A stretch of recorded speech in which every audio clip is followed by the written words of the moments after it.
Welcome to the Megacast. I'm Tyler Keefe in the studios of our flagship stations, Civic Center TV and 89.3 Lakes FM.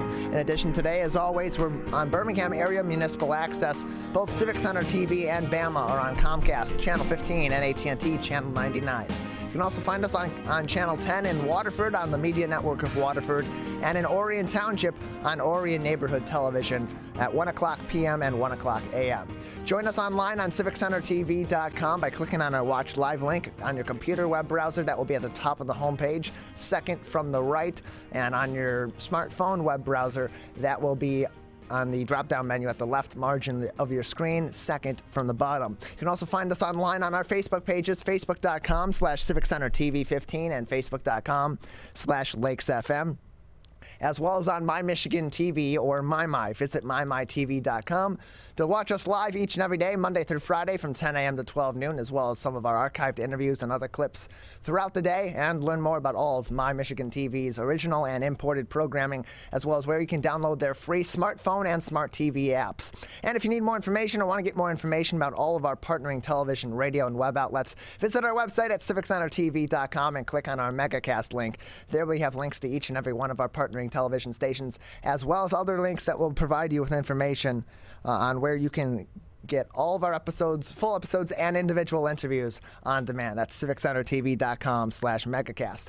Then right next to that is our coronavirus page, civiccentertv.com/coronavirus, where we provide you with links direct to the CDC, the Michigan Department of Health and Human Services, and the Oakland County Health Division's individual COVID-19 web pages, so you can stay up to date on all the information that you need to know on the spread of COVID-19 in our community here in Oakland County, in the state of Michigan, across the U.S., and around the world. Keep up to date on the many variants of COVID-19 that continue to spread around, including Delta and Omicron here in the state of Michigan and across the U.S., as well as where you can get vaccinated, get your booster shot, get your kids vaccinated, and more. All of that at civiccentertv.com/coronavirus, including our top stories on both COVID-19 and other top stories around the state of Michigan each and every day that we go and pull from various news outlets all across the Great Lakes state. Today, our top story, Michigan has identified 2 additional cases of the Omicron variant of COVID-19. This is from the Detroit News. Michigan's health department has identified 2 more cases of Omicron in the state, bringing the total to 3 cases as of Wednesday, officials said. As of Wednesday afternoon, the state had identified 2 additional Omicron cases in Genesee County, said Lynn Sutphin, the health department spokeswoman. There were no additional details immediately available about the cases. Michigan's first case of the variant was detected last week Thursday in a fully vaccinated Kent County resident, more than a week after the variant was first reported in the U.S. on December 1st. The West Michigan patient tested positive for COVID on December 3rd, and a genomic sequencing test confirmed it was the highly contagious Omicron variant, and that was reported to the state, according to the Michigan Department of Health and Human Services. Vaccine records indicate the Kent County adult was fully vaccinated but had not received a booster dose, according to the health department's release. Michigan last week became the 22nd state in the union to report the variant. Omicron was named and designated a variant of concern by the World Health Organization on November 26th, about 2 weeks after it was first detected in both Botswana and South Africa. Quote, "We're concerned, although not surprised, about the discovery of Omicron variant in Michigan," said Health and Human Services Director Elizabeth Hertel in a statement last week. Hertel continued on by saying, "We continue to urge Michiganders ages 5 and up to get vaccinated and continue participating in measures we know slow the spread of the virus by wearing well-fitting masks properly, social distancing, avoiding crowds, washing their hands often, and testing for COVID-19. Vaccines are our best defense against the virus and how we can manage the spread of COVID-19, and closed quote. The detection of the new variant in Michigan came as the state is grappling with a spike in COVID cases that's testing the capacity of hospitals.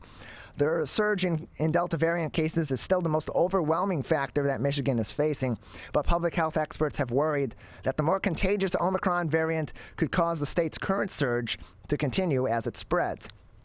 Based on specimens collected last week, the Centers for Disease Control and Prevention said the Omicron variant accounted for about 3% of genetically sequenced coronaviruses nationally. Percentages vary by region, with the highest about 13% in the New York, New Jersey area. But Harvard experts say that These are likely underestimates because Omicron is moving so fast that surveillance attempts simply cannot keep up. Scientists around the world are racing to understand the Omicron variant, which has a large number of worrisome mutations in important regions of its genetic structures that could affect how well it spreads from person to person, how quickly the number of cases doubles, known as doubling time, and can give a preview of what the disease burden could be in just a few weeks.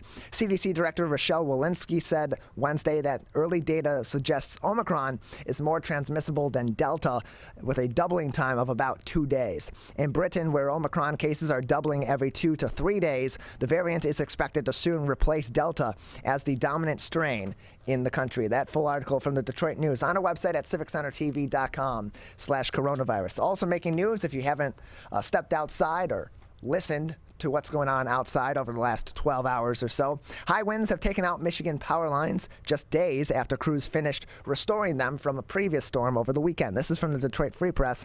High winds are knocking out power lines once again as of 8 a.m.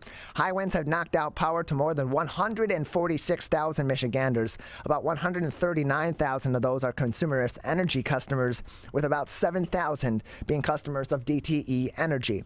The National Weather Service has issued a wind advisory calling for gusts up to 50 miles per hour, which are knocking out power lines to tens of thousands of customers until 4 p.m. today on Thursday. The outages, however, are likely to last even longer, at least, forecasters said Thursday. The weather is warmer than it normally would be, being in the upper 50s. But the outages will add to holiday frustrations days after crews repaired lines. Wind gusts up to 60 miles per hour this past weekend took out power to over 200,000 people here in Michigan.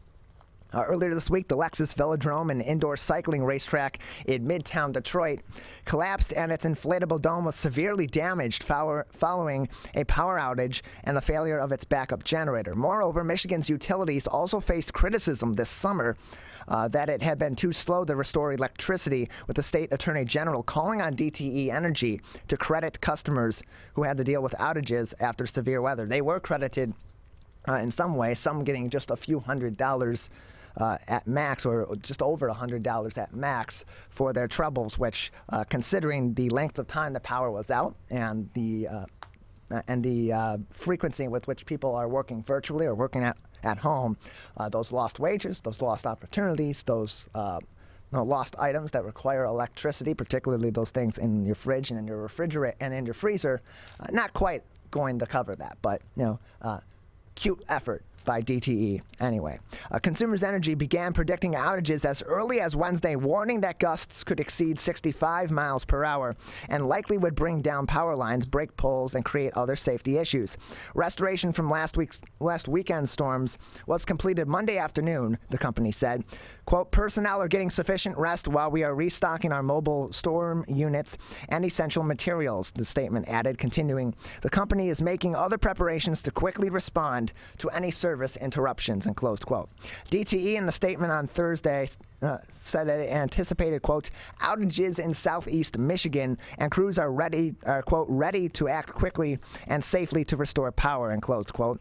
The utility added it would also, quote, call in additional support as needed to speed this work, and closed quote. It also urged people to stay at least 20 feet away from downed power lines and assume if you see a downed power line that it is live and do not interact with it. That full article on our website, civiccentertv.com/coronavirus. Lastly, making headlines today from the Detroit Free Press, scammers are targeting Detroit's eviction hotline, possibly harming residents already at risk of eviction. Scammers have targeted a hotline for Detroiters facing eviction or in need of housing resources, potentially harming residents already in dire situations and exposing serious security flaws in using toll-free hotlines for social service outreach. For 48 hours, some callers seeking assistance through the 1-800 hotline advertised on a City of Detroit webpage were instead routed to scammers attempting to get personal information under the guise of a survey for a chance to win a gift card. Officials at Wayne County Metropolitan Community Action Agency, the hotline's operator, do not know whether callers turned over personal information or money in the scam. The Detroit Eviction Hotline has been operated by Wayne Metro since the organization took over its operations from Lakeshore Legal Aid, a not-for-profit civil law firm, in March. The call center receives more than 1,000 calls per day on average. Upon learning about the calls to the hotline being intercepted, Wayne Metro shut down the line and rerouted all calls. Call volumes remained consistent during the early November incident, with more than 2,700 calls in a 48-hour period. Quote, "Our purpose and mission is to alleviate the causes and conditions of poverty," said Louis Seiker, CEO of Wayne Metro. Continuing, quote, "It's hard to put into words what people are going through during this pandemic. The pandemic has already really ravaged those that are most vulnerable in our community, and our response to this is that our agency has more than tripled in the amount of staffing and resources that we have to make sure we can support our most vulnerable throughout the pandemic," and close quote.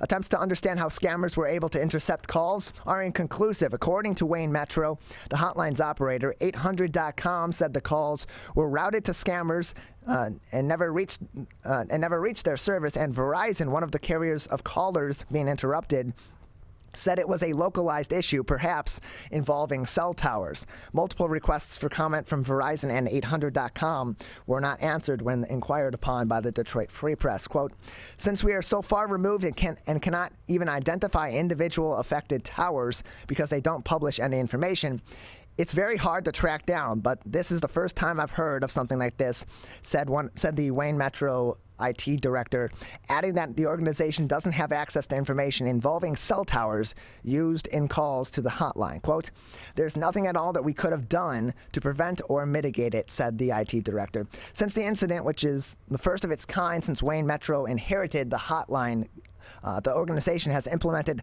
heightened security measures and protocols. Seiker described the incident as terrible, saying, quote, "It's not the spirit of the season. It's very Ebenezer Scrooge-ish," he said, continuing, "At this time of year, especially with the holidays approaching, people in charitable organizations, we all need to be vigilant and to take measures to protect our data and to make sure that people feel safe and comfortable approaching us for services." Yeah, maybe that should include regular checks on how your calls are being forwarded through that 800 service so that this doesn't happen after the fact. You do need to increase security. The fact of the matter is it wasn't done and luckily you caught it and adjustments were made in a timely manner, so congratulations on that. But we got to practice what you preach now. In Michigan, Attorney General Dana Nessel alerted Michiganders of a new phone scam on Monday that employs public official impersonations. The caller identifies themselves as a member of the Wayne County Sheriff's Office and says a Venmo payment between $1,500 and $2,000 will prevent the call recipient from being arrested. In an effort to further warn residents of scams this season, Dana Nessel's office is hosting 16 days of scams to educate Michiganders about how to stay safe. Scam tactics center on concerns of shoppers this season, like package protections, in-store rebates, and gift cards. For tips on scam safety, visit the Attorney General's office website, which is linked in this article on our website at civiccentertv.com/coronavirus. Suspected fraud can also be reported to the Federal Trade Commission, the U.S. Postal Inspection Service, and the Michigan Attorney General's Consumer Protection Division, all of which are linked in this article, which is linked on our website at civiccentertv.com/coronavirus, as well as other articles from today and earlier on this week, all of which you have access to at civiccentertv.com/coronavirus. We're going to take a quick break. On the other side, we'll get the show going with Kelly Drake, a registered art therapist in the Henry Ford Health System Care Program. That's coming up at 10:20. At 10:40, Major Timothy Meyer, the General Secretary of Metro Detroit Area Commander and Regional Chief Operating Officer with the Salvation Army of Metropolitan Detroit, will join us on the show. At 11 o'clock, Marion Henry, grief facilitator at the New Hope Center for Grief Support, will join us, and then 11:20, Rabbi Elimelech Goldberg and martial arts therapist Richard Plowden from Kids Kicking Cancer will be on the show, and we'll finish off the show at 11:40 with State Representative Brenda Carter. That's all coming up next. You're watching and listening to the Megacast. When times get dark, we can't see the help that's all around us. when you don't know where to turn. Let 211 be your guiding light.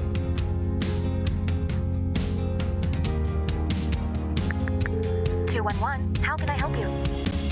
Our guides are ready to connect you with the help you need.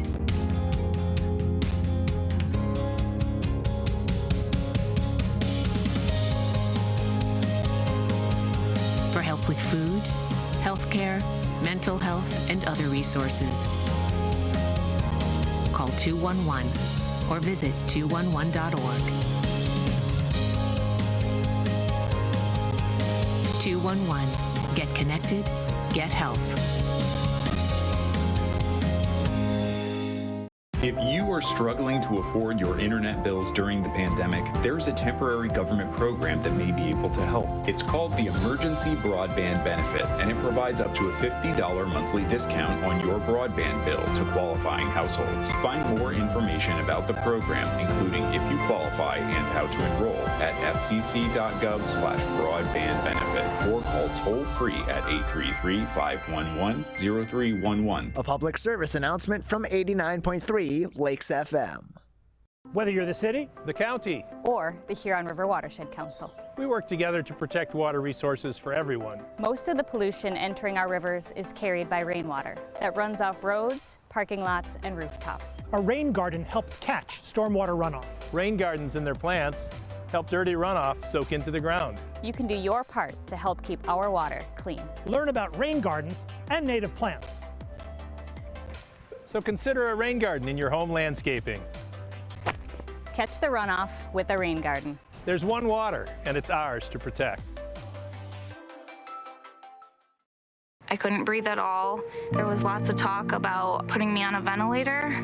I thought I was gonna die.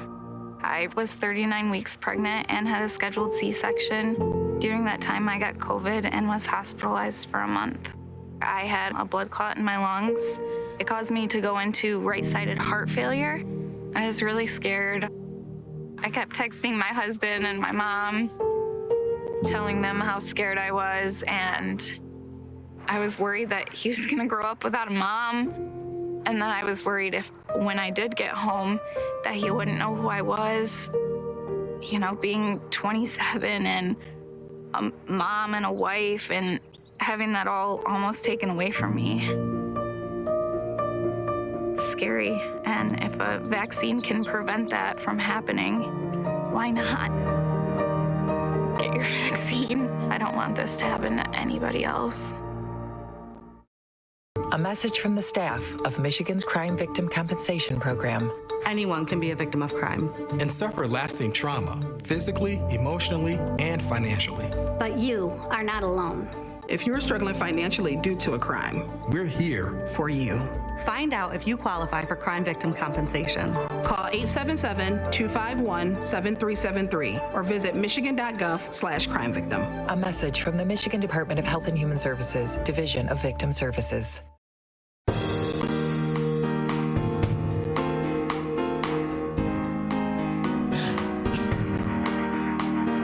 Welcome back to the Megacast. I'm Tyler Keefe here in our studios in West Bloomfield Township, although we're broadcasting all throughout the state of Michigan on a number of different outlets. Learn more about everywhere that we're broadcasting live to tape, and on demand by visiting our website at civiccentertv.com/megacast. Joining us now is Kelly Darke, a registered art therapist in the Henry Ford Health System in their CARE program, joining us now on the Megacast. Kelly, thank you for being with us today. Hi, thank you for having me. Appreciate having you on. So for those that may not have heard of an art therapist before, or art therapy, what is the role of an art therapist and what sort of services does someone like you in this profession provide? Well, art therapy is a mental health service, and it's a lot like talk therapy. However, we use art and the process of making art as part of that therapeutic process. And in the CARE program, we have been doing art therapy sessions in person until we weren't able to do that. So we switched to doing things virtually.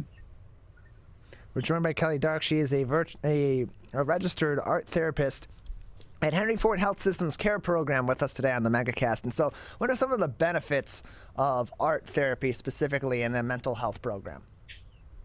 Well, art therapy has been proven to reduce stress. It lowers blood pressure, can help regulate emotions, improve self-awareness, self-esteem, among other things. And so who can benefit from these kinds of classes and services, and what are some different categories of people or different categories of people that may be battling different mental health struggles that may benefit from art therapy? The classes that we offer online, we've had a number of different people attend, whether they're caregivers, parents. We've even had college students join these classes, and a lot of people they're just really struggling with an overwhelming amount of stress and anxiety. And as caregivers, it's even more anxiety when, the lockdown, the pandemic, we're dealing with all these different things. So that kind of stress can really wear on people. So participating in these classes is one way to really help with the self-care that we need to help reduce that stress. So even joining the classes that, they're about 45 minutes to an hour long, and sometimes that's enough time to at least lower that stress and get you feeling a little bit better for that day. So take us on a summary of a walkthrough of what a typical art therapy session or art therapy class, as you mentioned, would look like, and why it is designed in that way. So the classes that we're doing through the CARE program, we've designed them in a way that whoever is participating can do so from home, regardless of what supplies they have. So because we can't give them the supplies when we're not in person, we've designed these so that all you need is a piece of paper and a pencil, markers, or whatever you have at home. And we're doing these with, we call them the creative mindfulness with art sessions. So we've designed them to implement a mindfulness intention that is then worked through with some art activity. So people who join, like I'll explain what the intention is and what the art task will be, and then we work on it for about 15 minutes, and then we come back and discuss the process. So a lot of times the creating the artwork is stress reducing, it's relaxing, and then we come back together and discuss it, and that gives everybody a little bit more support with what they're going through and what has come up with the art. We're joined by Kelly Darke, a registered art therapist in the Henry Ford Health System CARE program, joining us today on the Megacast. And so for you as a registered art therapist, what is your background in art? When did you begin to have art in your life as a passion, and then realize that through your love of art, you could also help a lot of people also? Well, I've always made art. So ever since I can remember as a child, I've always been making art, and my parents would give me art supplies. So early on, I knew it was a passion of mine. And so after high school, I got a Bachelor of Fine Arts from Wayne State University. I've been exhibiting artwork in galleries for over 20 years. And knowing how much art helped me personally, when I heard about art therapy as a career, I knew that was something that I would like to pursue, because I felt like the amount of help I received and the joy that I received from creating art, if I could bring that to other people, that just seemed like such a perfect career. So you've with Henry Ford Health System's CARE program, you now run a weekly hour-long self-care hour with Kelly. Can you tell us a little bit about that program and what people experience in your self-care hour each week? Yeah, that one. So we had done a 6-week knitting class online a while ago. And at the end of that class, the participants really wanted to continue it. And so what we did is we shifted it into the self-care hour with Kelly. And what that is now participants who join they're encouraged to bring their current creative project to work on while we talk and support each other. So everyone brings something. They don't have to bring anything. They can just join the conversation. But it's a little bit more casual than a support group, but it is definitely very, very supportive, and everyone really enjoys having that hour to themselves, or, together as part of their self-care. We're joined by Kelly Darke, registered art therapist at Henry Ford Health System's Care Program, joining us on the Megacast. And Kelly, with all of the different stress factors that have come into play in the last 20 months plus because of the pandemic, and even more recently with tragedies in our local area, such as the shooting in Oxford High School, for a lot of younger people, those stresses can be compounded by simply a lack of life experience to be able to understand, or at least be able to process with some sort of life experience as a reference what they're going through. How can art therapy be potentially beneficial to coping for a child, for a teenager, or for a young adult? Yeah, that is really important. The art therapy is definitely suited for children and adolescents because the process itself doesn't always involve talking. And like you said, it can be really difficult to understand the emotions that are going on. And some kids may not have words to describe those feelings and how to describe a traumatic event that they're working through.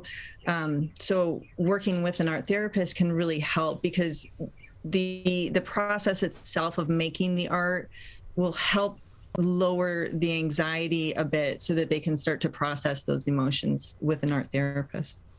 And so when you are working with an individual or working with a group, where is that starting point with both the art element of your art therapy sessions, but also with the therapeutic session of that, and with the counseling side of that as well? Is it a different starting point usually for a therapy session of that kind than for the standard individual or support group format that we typically see? Well, it's a little, it's hard to say. I think when working individually, if I'm working with, let's say, an adolescent individually, we start with the art materials would be available for them to start working with. So sometimes it's more comfortable and easy for them to just start working on the art before we really get into a lot of conversation around what they're going through. When we have a group, such as the online groups, we have a bit of a format, so that there's the art making, and then there's the discussion portion of it. So there, it can be flexible, but the talking portion of the online groups tends to bring out the therapeutic part of the artwork that they had been working on. We're joined by Kelly Darke, a registered art therapist in the Henry Ford Health System Care Program, joining us today on the Megacast. So your self-care hour with Kelly, it's once a week. It's an hour-long session. Where can people get information on this class to be able to learn more, or if they want to join, how can they go about joining it? Well, if you go to the henryford.com/caregiver wellness, you'll see a list of the classes there, and you can find the self-care hour and click the link there to register. And so is this open to the general community, or is it only for patients within the Henry Ford Health System Care Program? It's actually open to everyone. So it's open up to the community, and you do not have to be a patient with Henry Ford. So beyond your art therapy sessions, your self-care hour with Kelly, what other programs, what are some of the other notable programs that are available through Henry Ford Health System's Care Program, just to give a little bit of information to people that maybe art isn't the best outlet for them to express these emotions, these feelings, and these coping mechanisms that they need, but knowing that there are other programs also available through Care. Well, anyone can call or email the Care Program to get more information or to connect with one of the care program specialists to discuss personally what their needs are. And there's a support group, 2 support groups on Tuesdays. And there's one, I think it's at 11 o'clock on Tuesdays, and then also at 6 p.m. So different times for people to accommodate their schedules. But those are 2 of the really important sessions that are offered for people. Well, Kelly, thank you very much for joining us today. Before we let you go, anything else that would be important for our audience to know about art therapy or about the benefits of a program such as the art therapy program through CARE at Henry Ford? Well, I just want to reiterate that it's open to everyone, and you do not need any art experience to benefit from these art therapy sessions. A lot of people just find how, they find out how therapeutic art can be just after participating. And it's a really good idea just to give yourself some self-care time. Kelly, thank you very much. Appreciate your time. Thank you for having me. You're welcome. Kelly Darke is a registered art therapist with the Henry Ford Health System CARE program. You can learn more information on Henry Ford Health System's website and sign up for art therapy programs and join in on self-care hour with Kelly each week. We're going to take a quick break. On the other side, we'll be joined by Major Timothy Meyer from the Salvation Army of Metro Detroit. That's coming up next. You're watching and listening to the Megacast. If you are struggling to afford your internet bills during the pandemic, there's a temporary government program that may be able to help. It's called the Emergency Broadband Benefit, and it provides up to a $50 monthly discount on your broadband bill to qualifying households. Find more information about the program, including if you qualify and how to enroll, at fcc.gov/broadbandbenefit, or call toll-free at 833-511-0311. A public service announcement from 89.3 Lakes FM. You see certain things get reincarnated in your children. My daughter is very much inspired by my wife's artistic pursuits. So my daughter started making necklaces. She makes what we call affirmation fashion. I tell her every day that your black is beautiful. Your black is beautiful. Your black is beautiful. And if there's anything better than being beautiful, it's being smart. And if there's anything better than being smart, it's being kind. And reaffirming that every day is our method of making sure her chin never drops. My dad wasn't around, and I remember riding a bike and falling off and cutting myself, and me never just wanting to get back on it. People ask, how your children learn how to ride a bike, and you did. I didn't teach them. I just created an environment where they taught themselves, and all I had to do was be there.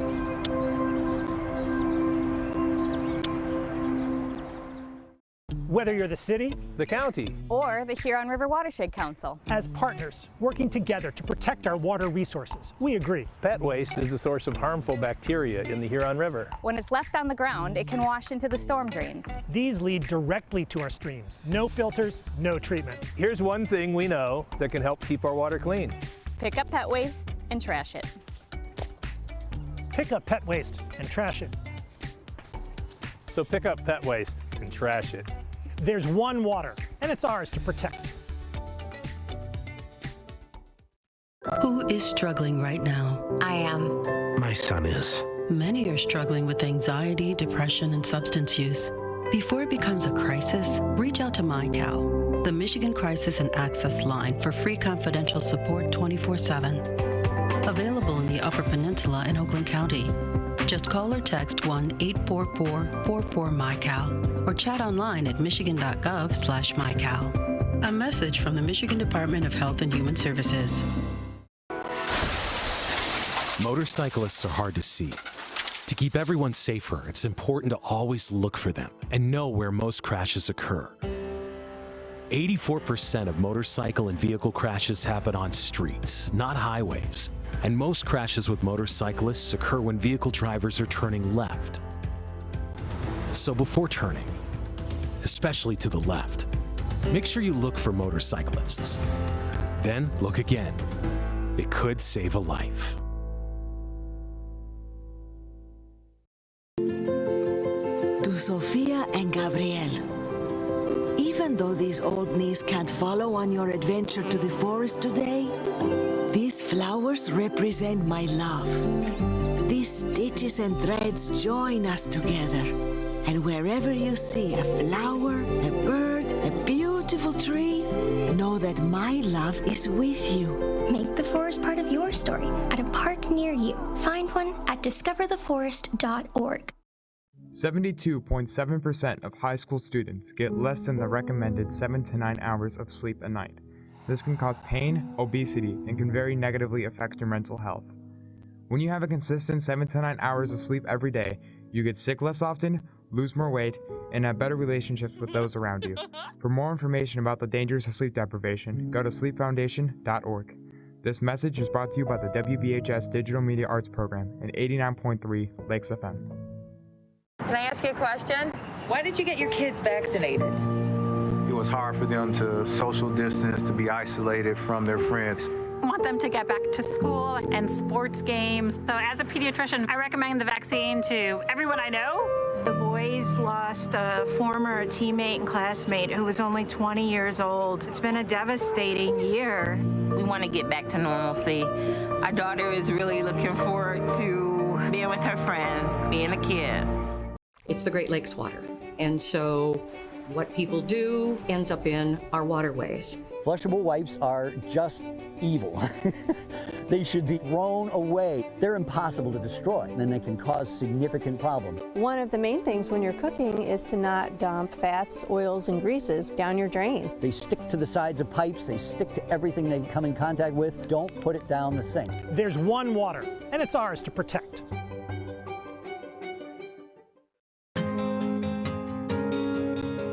When times get dark, we can't see the help that's all around us. When you don't know where to turn, let 211 be your guiding light.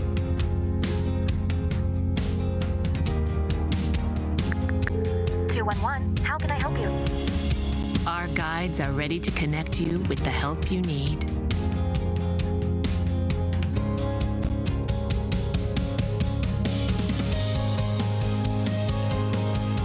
For help with food, healthcare, mental health, and other resources. Call 211 or visit 211.org. 211. Get connected, get help.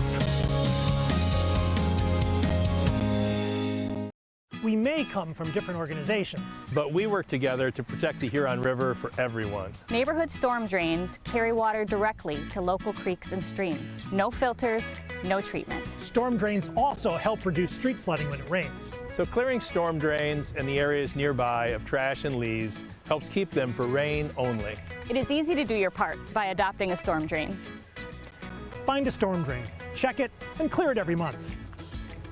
So keep storm drains for rain only. There's one water, and it's ours to protect. If you are struggling to afford your internet bills during the pandemic, there's a temporary government program that may be able to help. It's called the Emergency Broadband Benefit, and it provides up to a $50 monthly discount on your broadband bill to qualifying households. Find more information about the program, including if you qualify and how to enroll, at fcc.gov/broadbandbenefit or call toll-free at 833-511-0311. A public service announcement from 89.3 Lakes FM. Welcome back to the Megacast. I'm Tyler Keefe here in our studios in West Bloomfield Township. Although we're broadcasting all across Oakland County, you can learn more information about everywhere you can find us on our website at civiccentertv.com/megacast. Where you'll also be able to find all of our shows, full episodes, and individual interviews on demand, so that you can watch the Megacast on your time, or pick and choose which interviews you want to get that extensive information that we provide in these 15 to 20 minute discussions with these guests, whatever is most interesting or important to you, your family, your professional life, your home life, whatever the case may be. So we have a little bit of a programming update here. We're just having a little bit of technical issues with Major Timothy Meyer from the Salvation Army of Metro Detroit. So we're going to take one more really quick break, just a brief break here on the Megacast. And when we come back, we'll move forward just one guest, and we'll bring in our good friend Marion Henry, the grief facilitator, one of the grief facilitators at the New Hope Center for Grief Support, as we try to get in contact with Timothy Meyer and maybe have him there at 11 o'clock. So that's just our note. We'll come back in just a couple of minutes with Marion Henry from the New Hope Center for Grief Support here on the Megacast. We as Michiganders feel connected to this resource in a way that I think is really powerful. Conservation starts with a caring, committed community. For me, it's peaceful to have a relationship with the river. Every single one of us has a role to make sure that those waterways stay safe and healthy, being careful about what goes down the storm drain. Just even eliminating some of your single-use plastic makes a difference. There's one water, and it's ours to protect.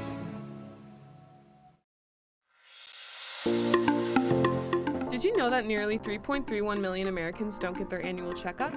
Going to the doctor regularly is extremely important and is a crucial factor in maintaining good health.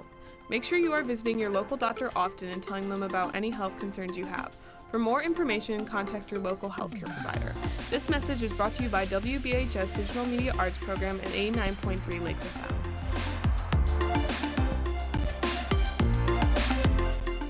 Achoo!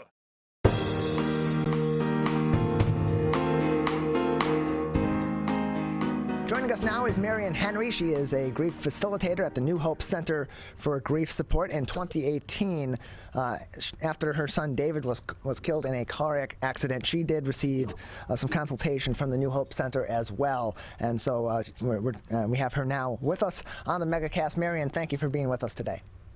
Thank you. So I appreciate having you on. It's been over 3 years now since your son David lost his life in a tragic car accident.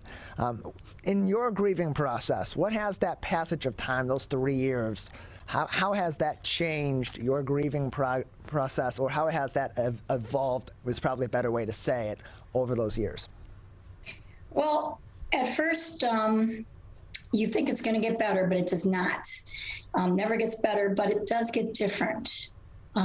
Every morning you wake up and you still have that little bit of, sadness always, but eventually you're able to just cope with life. You start to get through your days. And by 3 years, one of my goals right now is just to try to help other parents through this.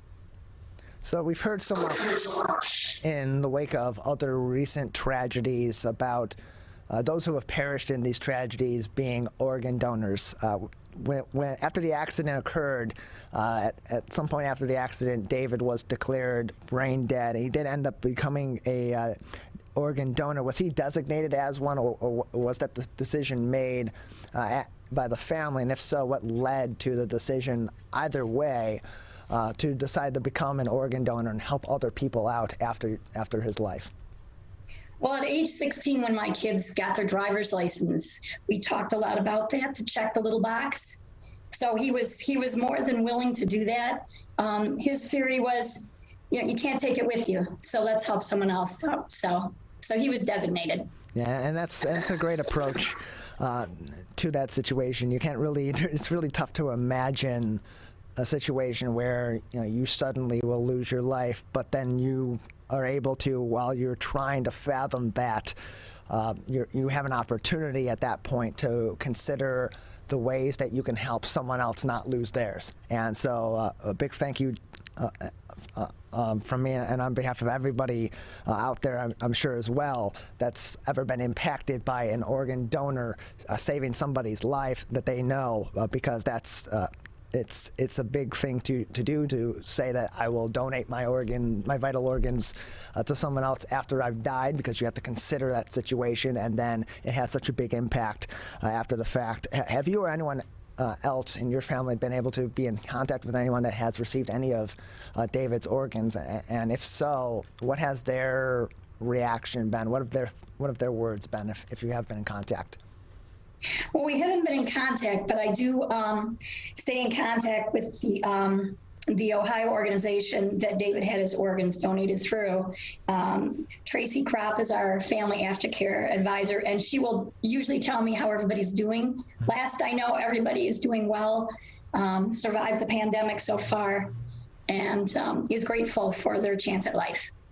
So we're joined by Marion Henry, a grief facilitator at the New Hope Center for Grief Support. Marion, after the accident that unfortunately, tragically took the life of your son, David, how did you end up getting in contact with the New Hope Center? I actually looked on the internet for my daughter and I to find some organization had some grief therapy. There's not a whole lot. New Hope is a up and coming and fantastic one. They've been around for years. And we really struggled. She and I really struggled, my daughter and I, for the first 2 weeks. I got a hold of New Hope and they invited us in, and it made a huge difference for us because they listened. And as you mentioned, you and your daughter, especially in those initial weeks where and just really in the initial onset of grief after any tragedy that affects anybody or anyone's families, those initial points are really the toughest to process and to get through and to get that momentum in your grieving process and your ability to understand the situation and understand your emotions related to it. And so in your what in your initial meetings with the people at the New Hope Center for Grief Support, what about those meetings helped you and helped your daughter to push through those really tough points in the initiation of your grieving process? I think the fact that we had people listening to us and we knew we weren't alone, and that there was some hope that we would have some healing and hope in our lives. It wasn't right then, but we knew it was in the future. And so, Marion, now you are a grief facilitator at the New Hope Center for Grief Support. Take us a little bit along your journey from being someone that was seeking the support of the New Hope Center in your grieving process to now being someone that is helping others through theirs. Well, I went through the 8-week workshop that New Hope offers to every grieving person that comes in contact with us here. That helped immensely to understand the stages of the grief I was going to know that grief is not something you can just assume is going to go through certain stages that you will be just fine, because we all grieve differently. And over the course of a couple years, I now feel the need to help people because, well, helping people, you help yourself. Hi. Hello. Please continue, Marion. It looks like we have some of our next guests that have joined in on our Zoom call here. So we'll ask our Zoom producer, Jared, to kindly mute them or move them into another breakout room so we don't have that issue over here. So we'll continue on. Calvin, our producer here in the studio, is telling me we're all good to go. So Marion, please continue. One of the things that I have learned through my journey is that that you'll have triggers in grief, but if you have other people that you can talk to that understand those triggers, that can help you through it. They can have suggestions that you haven't thought of. They've experienced some things maybe you've experienced, but might process differently. Being together, and New Hope brings us all together through different support groups and through trainings, that really helps you feel more like you're out of the twilight zone of grief, which is devastating to be in. So we're joined by Marion Henry, a grief facilitator at the New Hope Center for Grief Support, joining us on the Megacast. And so 2 weeks ago today, just about an hour from this time, of course, the students, the staff, the faculty at Oxford High School experienced a horrific act of violence, a school shooting over there. And as we're now a couple weeks beyond that initial event, of course, the grieving process for some continues. For others, it may not have even started just yet.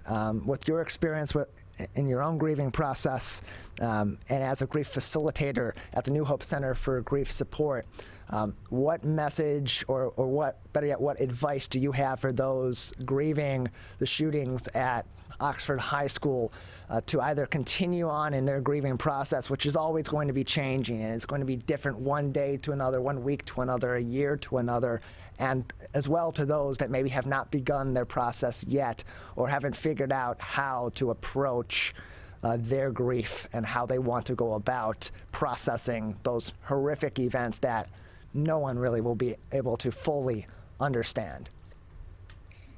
Well, I would imagine everybody's still in the twilight zone. That's what happens when you lose a child or anybody else. Your days don't make sense. Your mornings won't make sense. Your nights are the worst.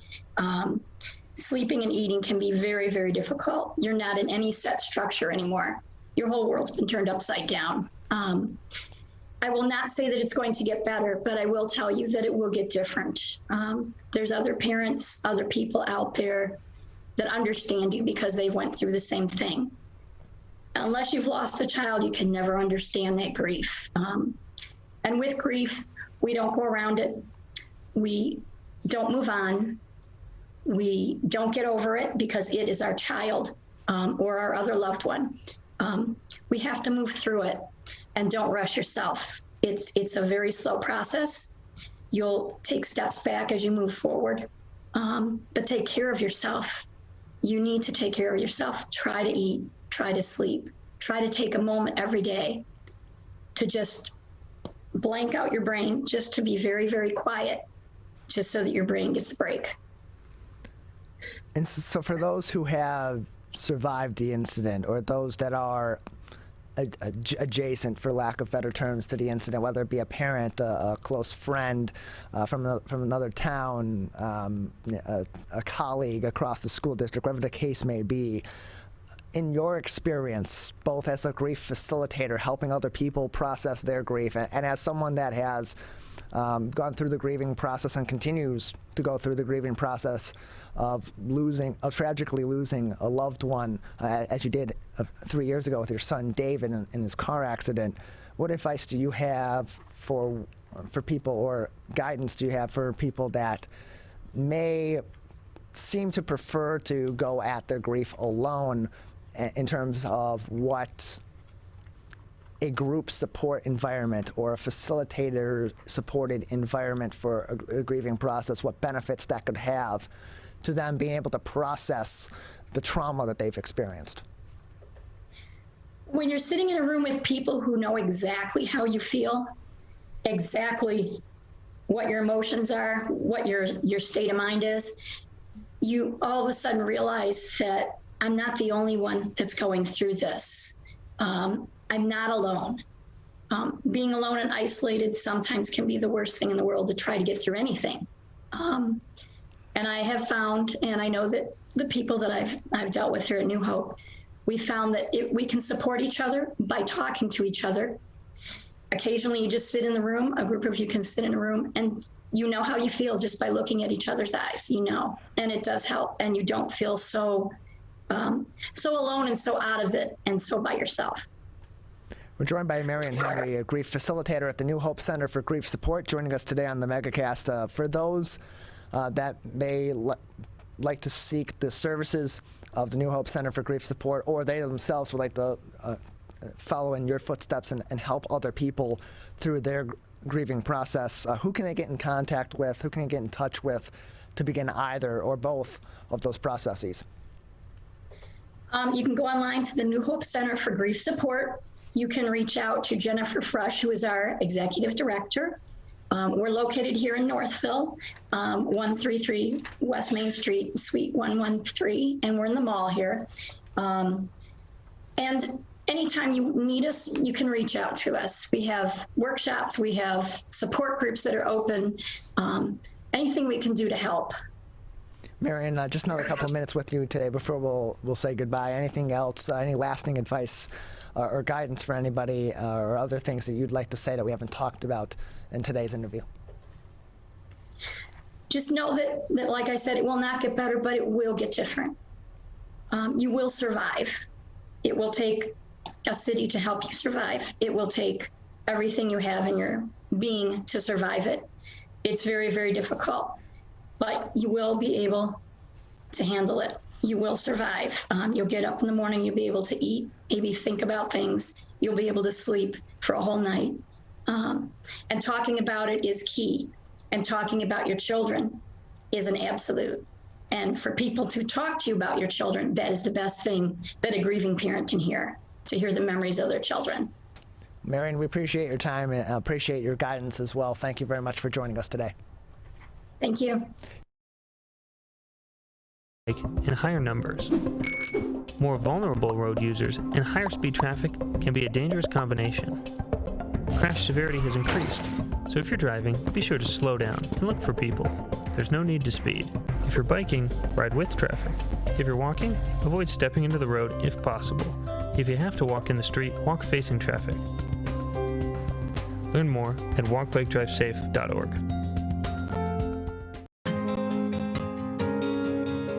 When times get dark,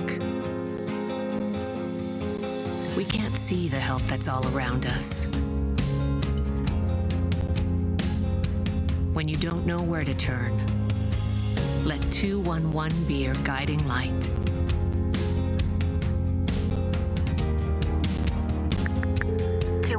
How can I help you? Our guides are ready to connect you with the help you need.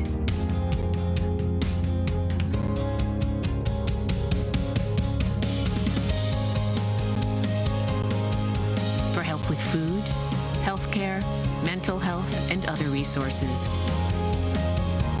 call 211 or visit 211.org. 211. Get connected, get help.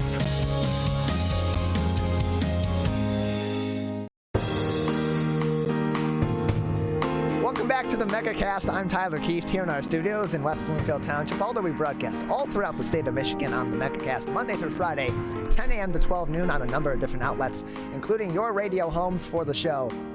89.3 WBLD Orchard Lake, West Bloomfield, Keego Harbor, Sylvan Lake, and 88.1 WBFH Bloomfield Hills.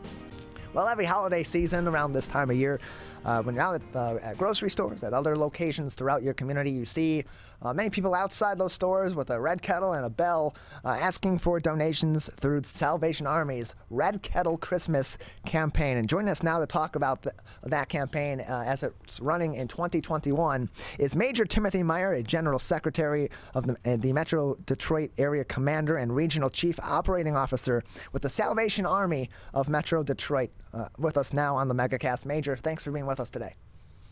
Thank you, Tyler. Thanks for the invitation. Appreciate having you on. So tell us about the 2021 Salvation Army Red Kettle Christmas campaign. What is the campaign all about? We see, the volunteers that are outside these different locations with the bell and with the kettle collecting donations. But what is this whole campaign centered around?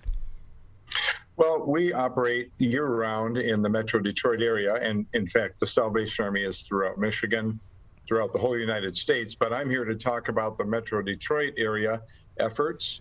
We began just about Thanksgiving time, and our fundraising goal for the Tri-County area is $8.3 million. We are on our way to achieve that. We've had a few bumps in the road, but we're out there. We have many folks, about 250 kettle sites where folks are trying to raise those funds. We also have other ways to give to the Salvation Army during that time. And we are just so grateful to the giving public that support us. Those funds, of course, go directly to help others who are in the Metro Detroit area.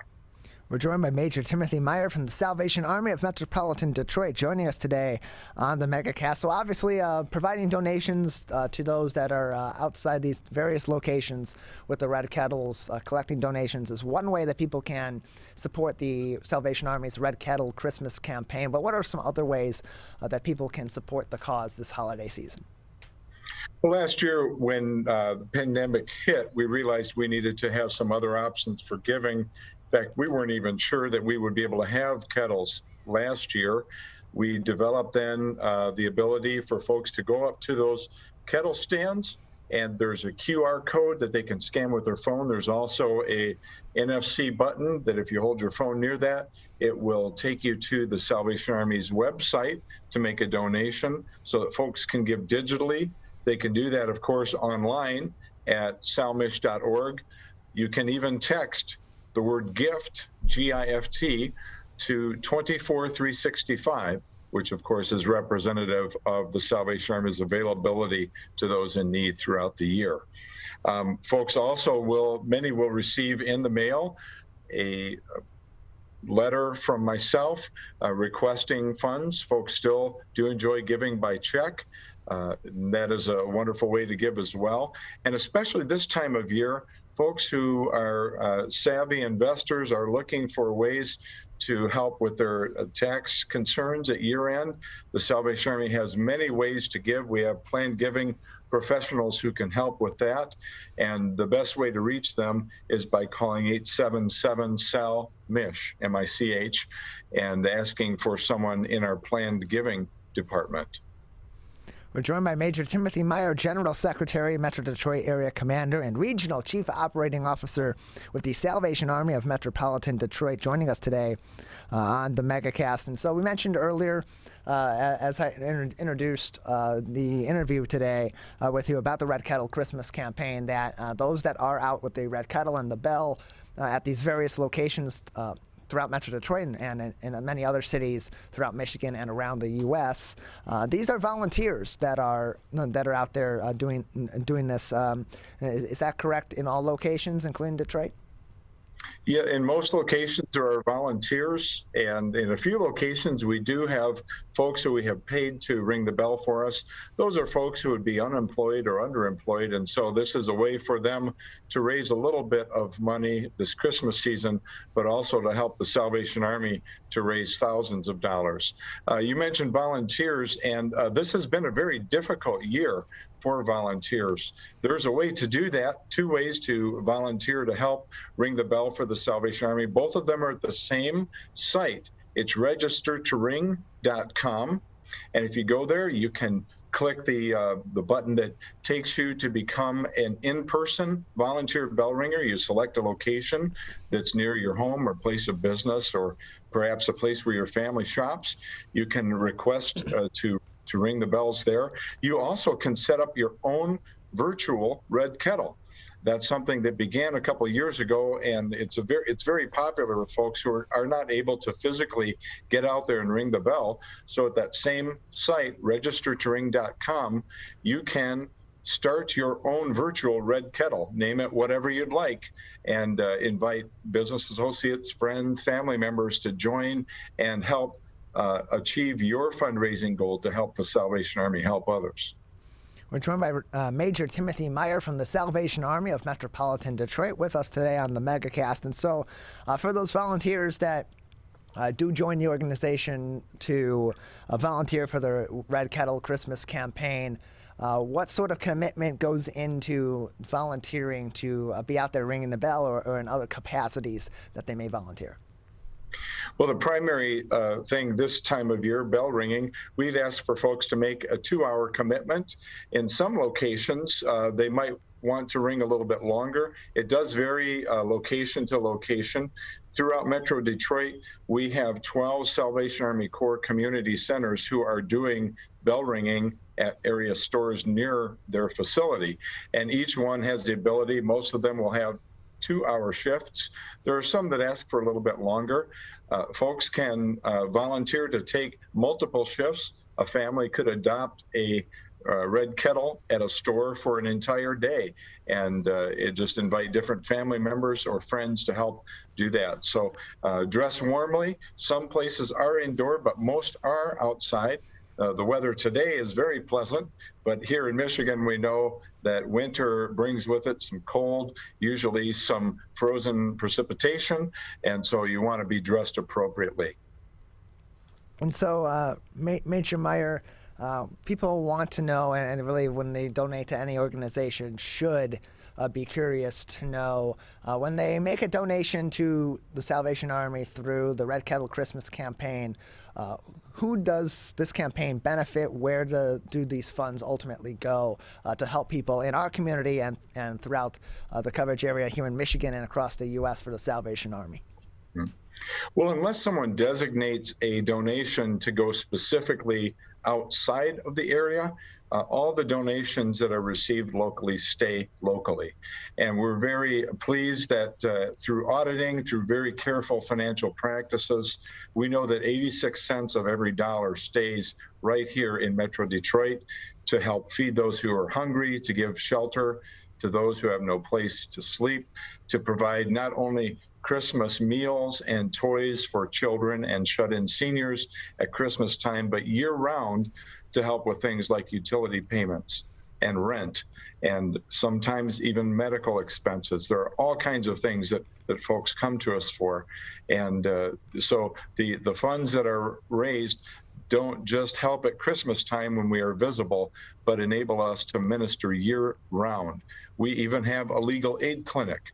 And last year, 1,800 people came to us and were able to receive help with some very complicated legal matters. Folks who would not otherwise be able to go out and afford a lawyer and would go to a courtroom with fear and intrepidation, not knowing what they might encounter. Of course, most of that has gone online this year, but we still employ lawyers to be able to help with those legal needs. We're joined by Major Timothy Meyer, the General Secretary, Metro Detroit Area Commander, and Regional Chief Operating Officer with the Salvation Army of Metro Detroit, with us on the Megacast today. And Major Meyer, although the Red Kettle Christmas campaign, certainly especially late in the year, is one of the times where the Salvation Army's efforts for fundraising out in the community are most visible, what are some other consistently ongoing programs and other services that are provided through the Salvation Army? Well, thanks for asking, Tyler. We have year-round, every single day of the year, food that is delivered to the streets of Detroit to people who are homeless or in homes where they simply don't have the funds to provide for their own nutrition. And so we have our Bed and Bread program that goes out every day of the year. There have even been days when the mail could not be delivered when the Salvation Army Bed and Bread truck has gone into communities. At each of our core community centers, we not only have food pantries, but we have character building programs for children that would be scouting type programs. We have programs for after school, programs for senior citizens, where not only do they socialize and have a meal together, but they learn practical skills like how to use new digital technology. It's one thing to provide someone with a phone or a laptop. It's another one to help them navigate something that they're totally foreign to, and getting them to learn. Many of the applications now for assistance are online, and so those are very necessary skills. We, of course, at all of our facilities have church services on Sunday, which are absolutely free of charge, and no one who receives assistance from us is required to go to those services, but we recognize the spiritual aspect of humanity as well. And so that is a wonderful time for spiritual and emotional care for folks in the community.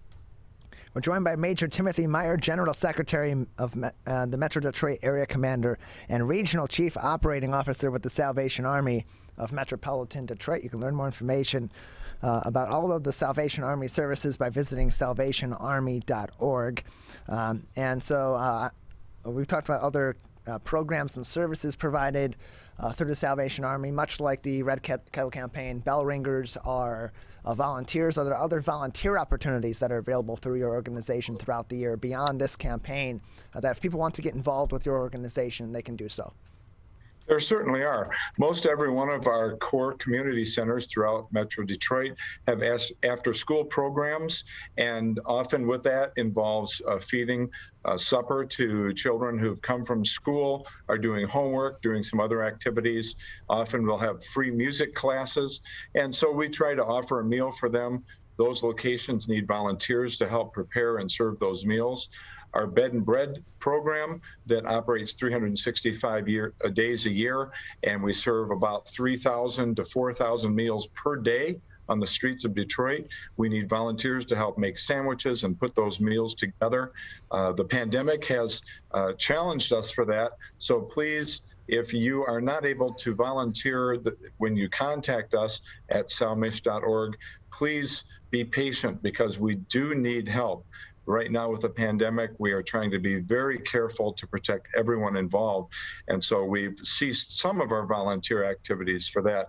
But of course, as you mentioned, we certainly need folks for Red Kettles. There are opportunities throughout the year, such as with our emergency disaster services team.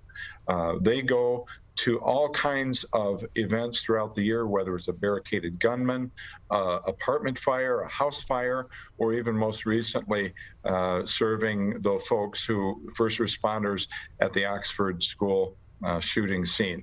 And so we do need volunteers and folks who are willing to learn and to do things that will help the community. Well, Major, we appreciate your time. Thank you for joining us. Before we let you go, anything else that would be important for our audience to keep in mind this season of how they can get involved or other ways that they can help through organizations such as yours in our community?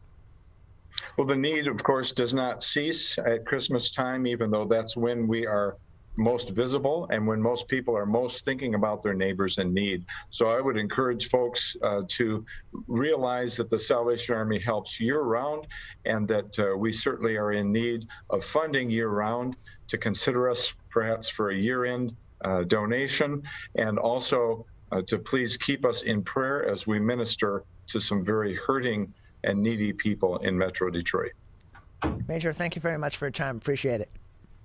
Thank you, Tyler. You can learn more information on the Salvation Army's website at salvationarmy.org. We're going to take a quick break. On the other side, we'll be joined by a couple of individuals from Kids Kicking Cancer. We'll be joined both by Rabbi Elimelech Goldberg and martial arts therapist Richard Plowden from Kids Kicking Cancer. That is coming up next. You're watching and listening to the Megacast. Parents do a lot of worrying. Get your kids caught up on childhood vaccines to protect them from these 14 preventable diseases, and you'll have 14 fewer things to worry about. Vaccines are safe and effective and save lives. So let's get caught up on vaccines and worry about something else. Get the facts at ivaccinate.org. We may come from different organizations, but we work together to protect the Huron River for everyone. Most of the pollution that goes into our rivers is carried by rainwater that flows off of roads, parking lots, and rooftops. The leaves and bark of a single tree can retain a surprising amount of rainwater. Depending on its size and species, it could be 100 gallons or more. It is estimated that an urban forest can reduce annual runoff by up to 7%. Here's one thing that we know can help keep our water clean. Plant a tree. Plant a tree. Plant a tree. There's one water, and it's ours to protect.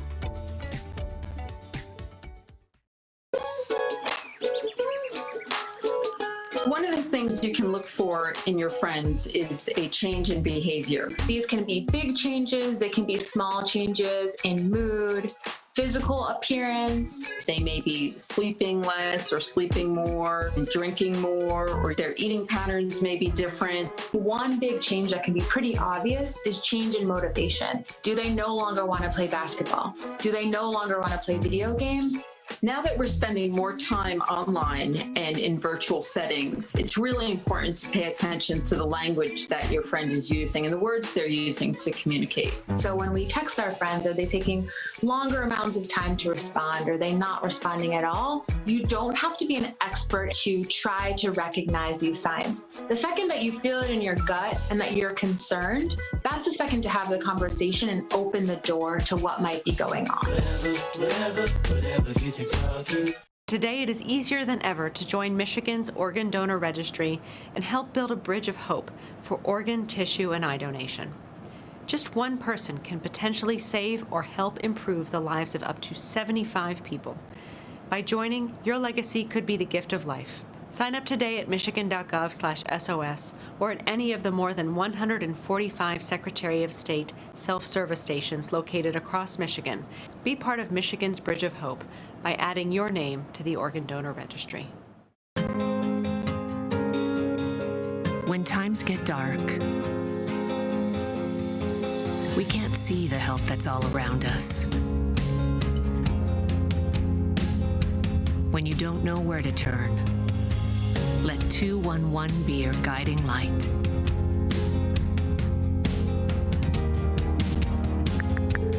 911. How can I help you? Our guides are ready to connect you with the help you need.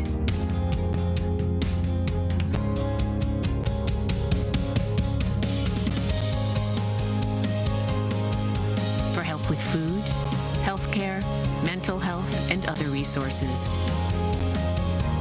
Call 211 or visit 211.org.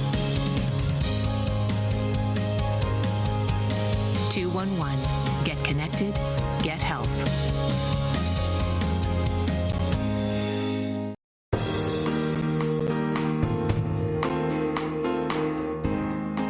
Joining us now, our next guests on the show are Richard Plowden, the Chief Martial Arts Therapist at the Hero Circle, as well as Rabbi Goldberg, the founder and Global Director of Kids Kicking Cancer. Joining us today to talk about the 501c3 nonprofit organization that offers evidence-based martial arts therapy to kids. Gentlemen, thank you for joining us today. Thank you for having me. Appreciate having you on. So let's start with you, Rabbi. The key word here is evidence-based martial arts therapy. Explain what that is and how a program like this, you can use martial arts to provide a therapeutic outlet for children. So thank you so much. I'm also a clinical assistant professor in pediatrics. So we have been able to study the impact of intervention with children having all different types of pain. Our organization began as Kids Kicking Cancer, and many people know us as Kids Kicking Cancer. My first teacher in that world was my 2-year-old daughter, who was diagnosed with leukemia at a time that leukemia was not the very treatable disease it is today. And I found myself, after she passed away, running a camp for kids with cancer. 5-year-old child is having his port accessed inside of his chest for his chemotherapy. 2 nurses are pinning him down. The 3rd nurse has a large syringe to plunge into his chest, and he was yelling something awful. And it was so counter, I just yelled, wait, and they all stopped. Even the child stopped screaming, and they looked at me. And frankly, I didn't have a clue what I was going to say next. And I just said to the nurses, could you give me 5 minutes with this child? And they were happy to leave, and the little boy looked at me like I was the governor. I had just stayed his execution. And I told this child that I'm a black belt, which doesn't mean anything. It's a little kid, it's a wow. Said, you want me to teach you some karate? I almost jumped off the table. So it's in the martial arts, you learn that pain is a message you don't have to listen to. You can breathe in this amazing chi, this energy, and push out the pain. Watch me. And 5 minutes later, we're doing a simple Tai Chi breathing technique. 20 minutes later, they pulled out the needle, and he looked at me, and he said, did you do it yet? And that began Kids Kicking Cancer. We began a program with 10 children, Children's Hospital of Michigan. And now we see children in 11 countries, in 124 facilities across the globe, with a goal of lowering the pain of 1 million kids. But they believe in the martial arts. So that's a vector to get into their heads, change their pain perception, but more importantly, the 3 words we use, power, peace, purpose. We ask these children, what's your purpose? They yell out all across the planet to teach the world. And when they teach, people listen. We're joined by Rabbi Goldberg as well as Richard Plowden from the Hero Circle through Kids Kicking Cancer, joining us today on the Megacast. So in terms of the services that are provided through this program, what are some of those services that are provided, and what children are eligible to participate in these programs? So we have 3 major cycles of the program. Number 1 is pediatric pain. So we work with children in pain in hospitals, pain clinics, literally, again, around the globe. And certainly here in Michigan, we are very well focused. The second group is children in trauma in schools. So we go into schools. There was a school that actually did a beautiful fundraising event for us before COVID. They wanted to raise $10,000. They ended up raising $20,000 and gave it to us in a very emotional presentation in the school gym. That was Oxford Public High School. So now we're working intimately with children with trauma. We have a social emotional learning, but what's different in our curriculum that we offer to schools, we have a very large program in Oak Park, which will now be expanding into other districts. As we explain to the children, we have an agenda. We work with children in Zimbabwe and Zambia who don't have pain medication. If you do this, you can help them. So empowering the children to use their breath, and of course, it's all about empowerment. And Richard Plowden, who's on the screen, will be on the screen in a moment. So Richard is a 5-time world champion. So we have martial artists teaching the children that they have the power. So it's children who are sick, children with trauma in schools and other circumstances. And then we have an ARI working with people who have all types of challenges to be incentivized by the kids. And we did a study just published in the Journal of Pain Medicine, where our kids were able to work with my colleagues at the Detroit Medical Center and lower the craving and pain of heroin and fentanyl addicts. So it's actually very fascinating how the Hero Circle really is a circle of allowing children in trauma to not only transcend that trauma, but have a purpose for it, because they're helping to teach the world. We're joined by Rabbi Elimelech Goldberg, founder and global director of Kids Kicking Cancer, as well as Richard Plowden, the chief martial arts therapist of the Heroes Circle. So, Richard, being a martial arts expert as yourself, as you're teaching these kids to alleviate their pain or to better channel their response to pain through martial arts, it's a complicated process because for the average person, that's not something that clicks right away. It requires a lot of training and it requires a process. So where do you start with kids who have been through a trauma, who are trying to channel their pain in a more productive way and address those issues that come from that trauma? Where do you start that process, and how typically for a child that's in this program does that come along to where the martial arts of this program are there then helping them therapeutically work through some of these issues? Well, what winds up happening is validation. And what being a martial artist and being a black belt does is right away, in a child's eyes, they think that we're Supermen, right? Rabbi G likes to say that the martial artists are the people who beat the bad guys in the movies. So right away with young people, we have some level of validation. And then it's up to us to get inside their heads and let them know that they are the true heroes, that they are powerful martial artists, and that they can help to change the world. And the great thing about it is that we use the martial arts as a metaphor. It's not that we're teaching them how to spar.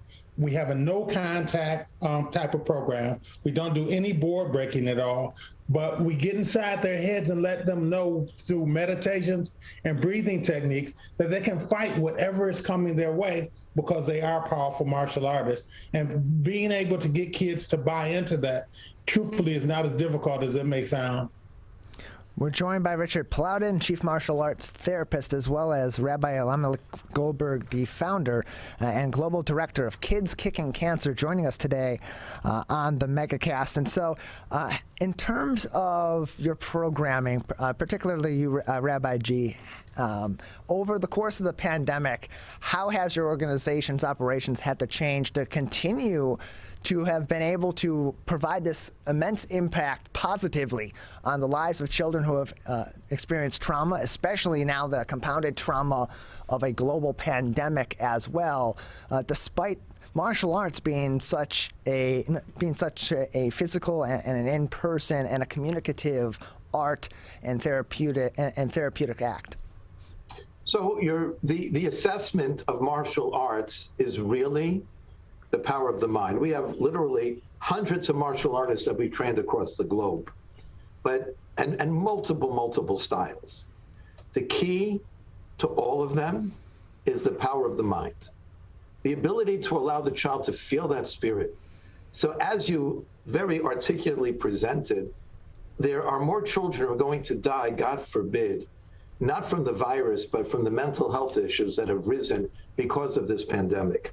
And as we're seeing that trauma grow, getting to the children, even in their homes, where we can work with the child, with the parents, and with their family setting, and then bringing the children together.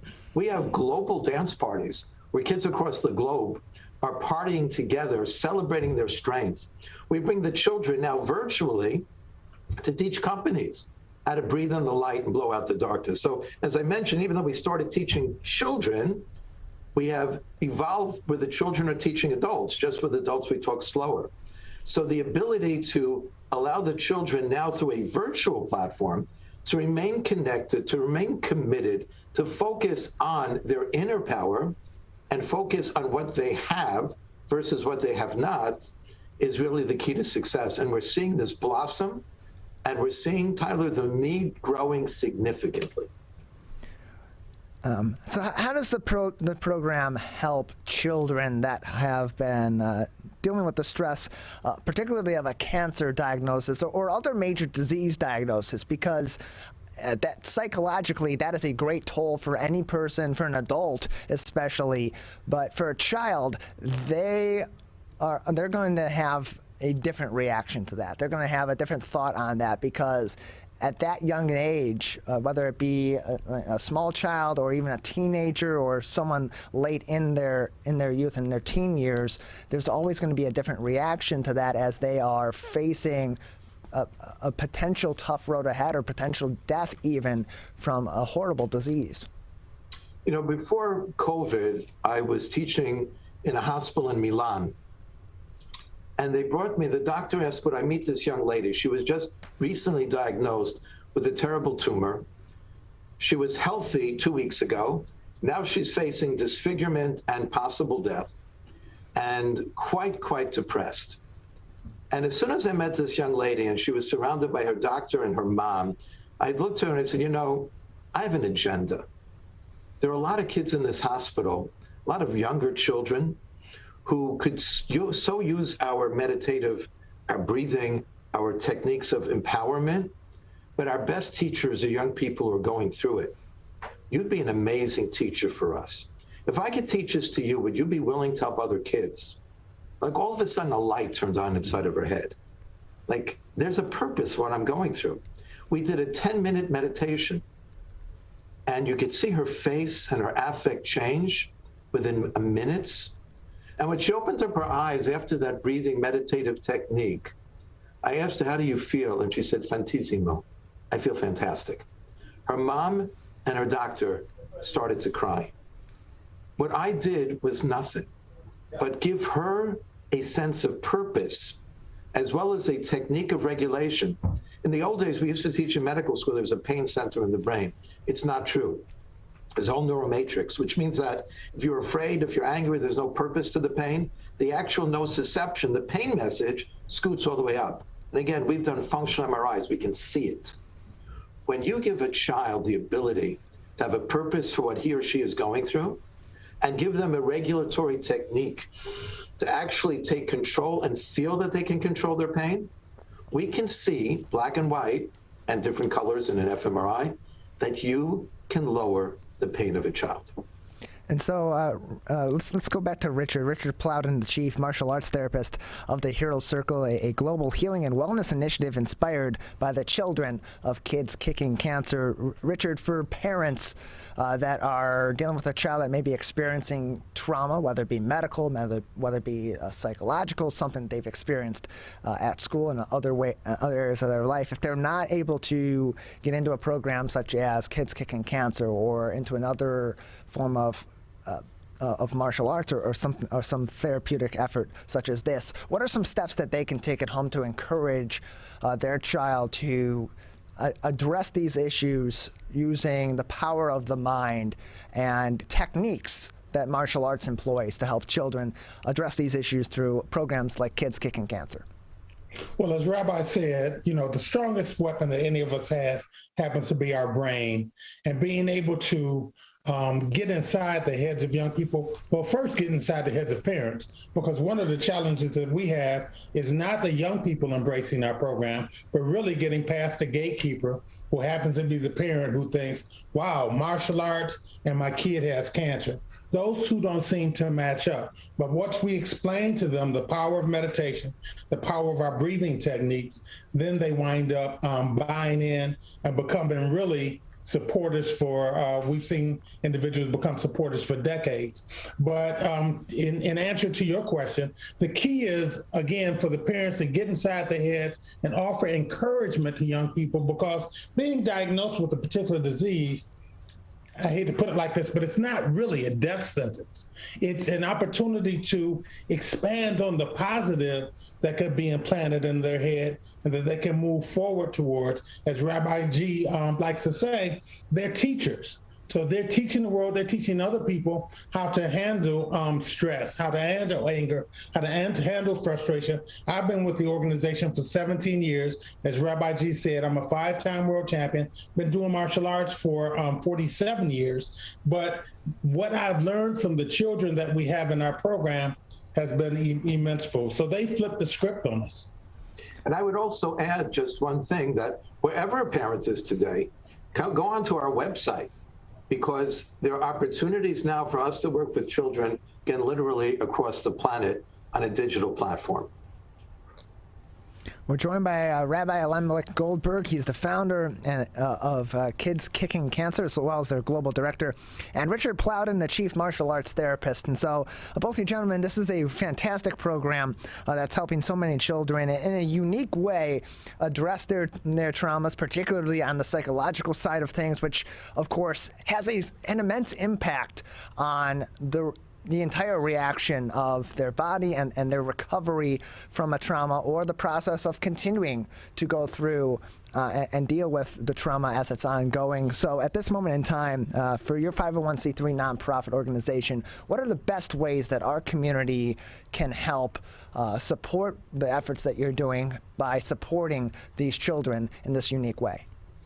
We have multiple opportunities to just sign on to our website, kidskickingcancer.org. We have many volunteers, but because we're a clinical program, we need to be able to have coordinators and therapists that we train do this full time. So we are always in need of expansion to be able to build our program, the ability to build it here in the southeastern Michigan and to continue its growth, to reach more kids. Yesterday had a beautiful holiday drive-by party for the kids, and to see their smiles despite being in cars and not only getting their treats, but wearing their uniforms, being powerful martial artists. We invite parents of children who have pain and stress and trauma to join us. We invite the community who are philanthropists to help us, and we invite the community to come out when we have events to let the children know that they're the ones teaching the world. And that we call power, peace, purpose. Again, that is kidskickingcancer.org. Rabbi Richard, thank you very much for being with us today. Thank you for having us, Tyler. If you are struggling to afford your internet bills during the pandemic, there's a temporary government program that may be able to help. It's called the Emergency Broadband Benefit, and it provides up to a $50 monthly discount on your broadband bill to qualifying households. Find more information about the program, including if you qualify and how to enroll, at fcc.gov/broadbandbenefit, or call toll-free at 833-511-0311. A public service announcement from 89.3 Lakes FM.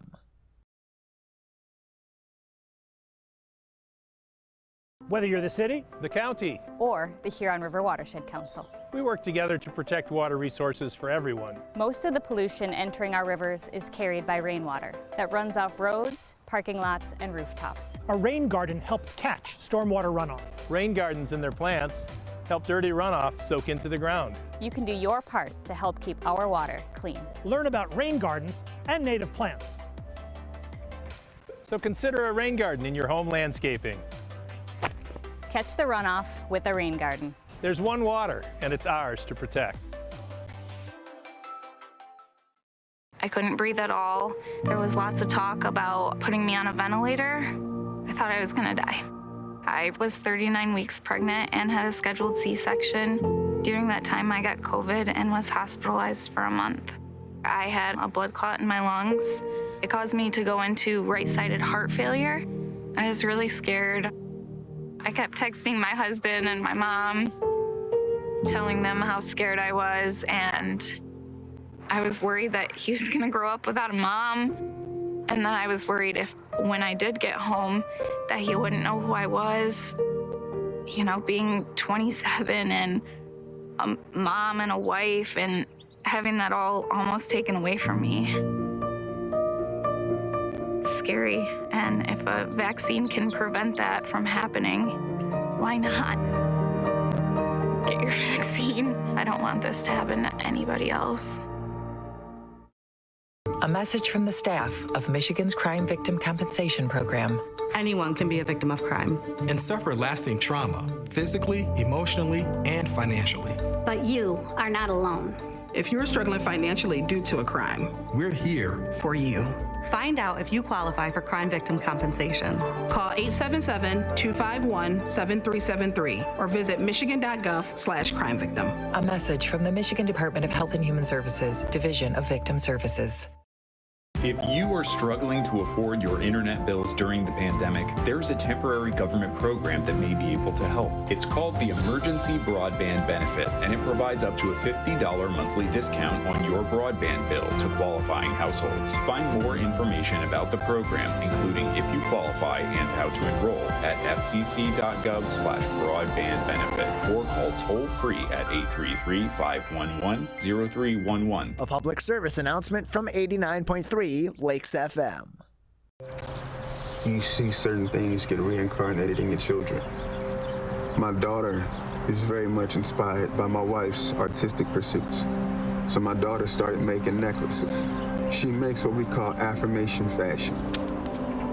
I tell her every day that your black is beautiful. Your black is beautiful. Your black is beautiful. And if there's anything better than being beautiful, it's being smart. And if there's anything better than being smart, it's being kind. And reaffirming that every day is our method of making sure her chin never drops. My dad wasn't around, and I remember riding a bike and falling off and cutting myself, and me never just wanted to get back on it. People ask, how your children learn how to ride a bike, and you didn't. I didn't teach them. I just created an environment where they taught themselves, and all I had to do was be there.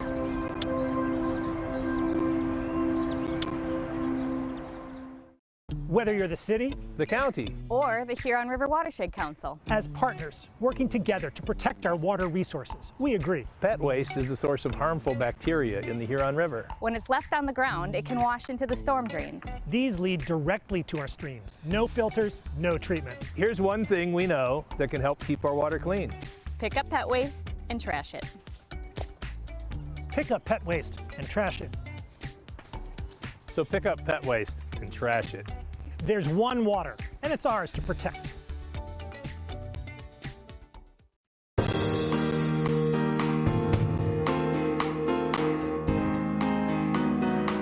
Welcome back to the Megacast. I'm Tyler Keith here in our studios in West Bloomfield Township at Green Media Center on Walnut Lake Road in West Bloomfield on the campus of Chico Elementary. We broadcast all throughout the state from 10 a.m. to 12 noon live Monday through Friday. You can learn more information about everywhere that we broadcast and find us on demand at civiccentertv.com by clicking on our Megacast page.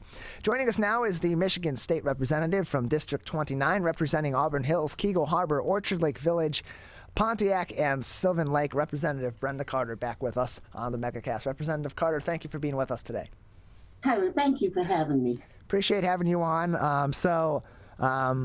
You are the co-chair of the Michigan Legislature's Firearm Safety and Violence Prevention Caucus. Here we are just 2 weeks and 2 days following the tragic shooting at Oxford High School that took the lives of 4 students, injured 6 others, and injured a teacher as well. In the wake of that mass shooting, in your Firearm Safety and Violence Prevention Caucus, being that you're the co-chair, where have the discussions on preventing further gun violence, particularly in our schools, but in general in the state of Michigan, where has that discussion among our lawmakers in the legislature began?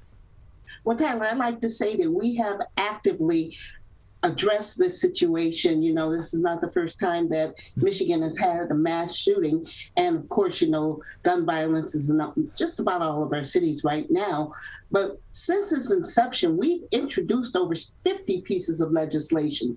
And in light of what has happened in Oxford, we have met We've met twice, actually, the caucus. We held a press conference to update the community where we are. We've met with our stakeholders. We met with legislators on both sides of the aisle. And, of course, Senator Rosemary Bear, whose district includes Oxford, and she comes from Oxford. She has taken the charge to ensure that we do everything humanly possible to mitigate future gun violence. We're joined by Representative Brenda Carter, Michigan State Representative from District 29. And Representative Carter, from you and from other, particularly Democrats at the state level, we've been seeing a lot of fodder on social media and in interviews talking about other bills that have already been proposed, have already been through at least some voting process or some process to get to try to bring them to a vote at the state level. And for one reason or another, because of a lack of compromise from the other side of the aisle or certain issues with certain bills, whatever the case may be, they have not gone either not gone to a vote or have not passed. Being that I would imagine every leader at the state level, regardless of their political affiliations, wants to prevent another tragedy like this, wants to solve the issues or at least resolve some parts of the issues that have led to incidents such as what happened at Oxford High School and other schools, other places and other mass shootings in the state of Michigan. So being that there's that urgency there and that there's that recency of this tragic event that is kind of the onset of making that a greater issue of importance at this moment in time, where seems to be, in your opinion, from your discussions with people across the island within your own caucus, where seems to be that sticking point where compromise hasn't been able to happen in regard to moving the needle forward on reducing gun violence here in the state of Michigan? Well, it's my opinion that both sides of the aisle, we do want to see a compromise here. I've had conversations with some of my Republican colleagues that, they do value their Second Amendment rights. In fact, that's not a Republican issue. There are people on the Democratic side of the aisle also value their Second Amendment rights. Yeah. But I have heard of some movement. I'm not sure how much, simply because we've introduced so many bills, over 50, dozens of bills, and at this point they don't get a hearing. My bill in particular is in the military and veterans caucus, and it hasn't moved. The Homeland Security Committee, it hasn't moved. And none of these bills have had a hearing. I'm cautiously optimistic now that maybe, just maybe, in light of what happened in Oxford, that maybe we can come together and at least listen to each other. I think we're on that path. So then, Representative Carter, how can this time be different? Because we've seen, not only here in the state of Michigan, in the wake of the shooting at Oxford High School, but in the past when there's been school shootings, especially where several lives have been lost, such as several years ago at Parkland High School at Marjorie Stoneman Douglas High School in Parkland, Florida, or at an elementary school in Newtown, Connecticut, or wherever these shootings have happened. There always seems to be that initial discussion about the urgency of solving these issues, and then time passes, discussions happen, debates happen, and eventually that urgency fades away. So what may be different this time, or will things be different this time at the state level here in Michigan? Well, Tyler, I strongly recommend at this point that the people get involved. The legislature we're kind of like, at a gridlock here with the legislation. But if the people get involved, if the people don't get involved, it's not going to change. The people need to call our elected officials and say one side or the other, this is how I feel. But I believe both sides don't want to see any more senseless loss of life. So the people need to reach out to us, the legislators on the state and on the federal level, and let us know exactly where they are with gun violence and preventing gun violence. I think that's the only thing that's going to change this, really, seriously. And so at the state level, from your caucus on the Democratic side, as well as from your colleagues in the Republican caucus, what are some various pieces of legislation from one party or the other, or bipartisan legislation that's either in discussion right now on this front, or maybe going up for a vote very soon? Well, I know my bill, House Bill 5628, is one of the 4 bills that limit magazine capacity. And we're looking at this as just an issue about time.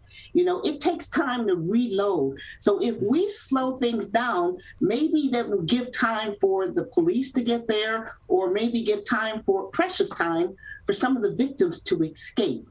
I know that there's legislation, or at least I've heard that there's legislation being put together on the Republican side, but I'm not privy of that information yet. There's a litany of bills out there that on the Democratic side being introduced by just about everyone. I'd love to share that with you, but the whole thing of it is we just have to be able to move this forward. Maybe if we put those bills, and that was put out there in the media, which bills are out there and what we're trying to move forward. But maybe we can just get our Michiganders involved from all over the state and say, yeah, we love to hunt, we love our guns, but we do not want to see any more senseless gun violence. So we have a lot of bills out there. We just need help. We need help from the people now. We're joined by Representative Brenda Carter from the Michigan State Legislature, serving District 29, including Auburn Hills, Keego Harbor, Orchard Lake Village, Pontiac, and the city of Sylvan Lake.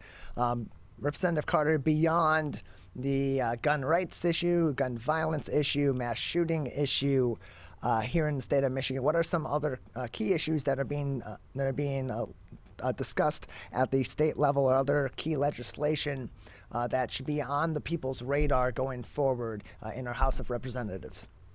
Absolutely. Actually, it's 2 bills that I just recently introduced. Both of these bills will sunset December 31st of this year, and I would love for the public to be made aware of these. The first one is the virtual meetings bill. What this will do is it will sunset the ability for local units of government, school districts to meet virtually. With the rise of the Omicron virus, and we're still in a pandemic with the Delta virus, a lot of the elected officials have reached out to me and said, hey, we need time to see the scope of this Omicron virus. Or one legislator in particularly said, my husband has a critical illness. I will not be able to serve if I have to go appear in a meeting in person. So that's one that we have right now that I hope that we get some traction on really quickly. Keep in mind, this one sunsets December 31st of this year. And the local units of government will have to come back and meet in person. Another bill, which is very, very important, and I'm glad, Tyler, that you're giving me the opportunity to speak on these bills. House Bill 5626 will extend the period of time that a person without auto insurance will go without being penalized. Right now, January 1st, 2022, if a person doesn't have auto insurance, then they run the risk of being penalized for not doing it. This would affect approximately 5,000 people per month. So by extending this to the end of the year 2022, it will give people a chance once again to come out of that pandemic period where a lot of people are not working and may not be able to afford the auto no-fault premiums. It'll give them this additional time. Right now, the thing that's really questionable about the livelihood of Michiganders is, what is this pandemic doing? I mean, first we had the one pandemic, then we had the Delta variant, now we got the Omicron variant, and these different iterations of COVID-19 is affecting Michiganders across the board. And what we need to do is just take the time to give Michiganders a breath of fresh air. And I believe we could do it by extending both the virtual meeting bills and the insurance sunset bills. We're joined by Representative Brenda Carter, Michigan State Representative from District 29, with us today on the Megacast. Representative Carter, just a few more minutes with you today before we'll say goodbye. Is there anything else that you would like to discuss that we haven't talked about already in terms of the work that you and your colleagues are doing in Lansing, representing the state of Michigan, or any other topics? Well, Tyler, I am just extremely pleased that the growth that I've seen in House District 29, great shout out. I'm going to do a little letter out to the 5 communities that I serve. They're very, very special communities. I've seen just wonderful things, how they banded together as a district, not just 5 separate communities, but how they banded together as a district and reached out and helped each other regardless of what city that you live in. So I just want to thank all the people in House District 29 for the support that they've given me as I go into my 4th year in the House of Representatives. And of course, I wish everybody a safe and wonderful holiday season. Well, Representative Carter, thank you very much for joining us. Appreciate your time and giving us some insight on key issues at the state level and other forms of legislation that are coming down the pike, or issues being discussed beyond those key issues that are on the forefront of public discussion at this moment in time. Absolutely, Tyler. Anytime, please feel free to invite me. Absolutely. Thank you very much. We're going to take one final break here, a very short break, and then we'll come back, wrap things up, give you more information on everywhere that you can find us and find today's edition of the show on demand, and then we'll wrap up this Thursday edition of the Megacast right after this break. Who is struggling right now? I am. My son is. Many are struggling with anxiety, depression, and substance use. Before it becomes a crisis, reach out to MyCal, the Michigan Crisis and Access Line, for free confidential support 24/7. Available in the Upper Peninsula and Oakland County. Just call or text 1-844-44-MyCal or chat online at michigan.gov/MyCal. A message from the Michigan Department of Health and Human Services. Motorcyclists are hard to see. To keep everyone safer, it's important to always look for them and know where most crashes occur. 84% of motorcycle and vehicle crashes happen on streets, not highways. And most crashes with motorcyclists occur when vehicle drivers are turning left. So before turning, especially to the left, make sure you look for motorcyclists. Then look again. It could save a life.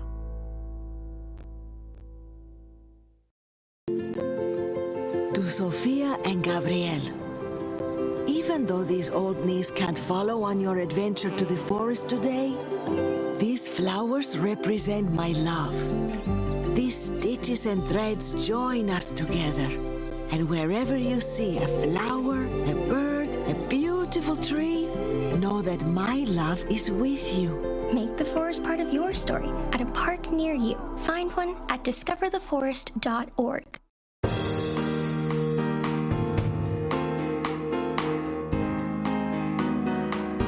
Welcome back to the Megacast. I'm Tyler Keefe, thanking you for tuning in to today's edition of the show. Just about 2 minutes left, but before we let you go, I want to make sure to give a big thank you to everyone who joined us on today's edition of the Megacast.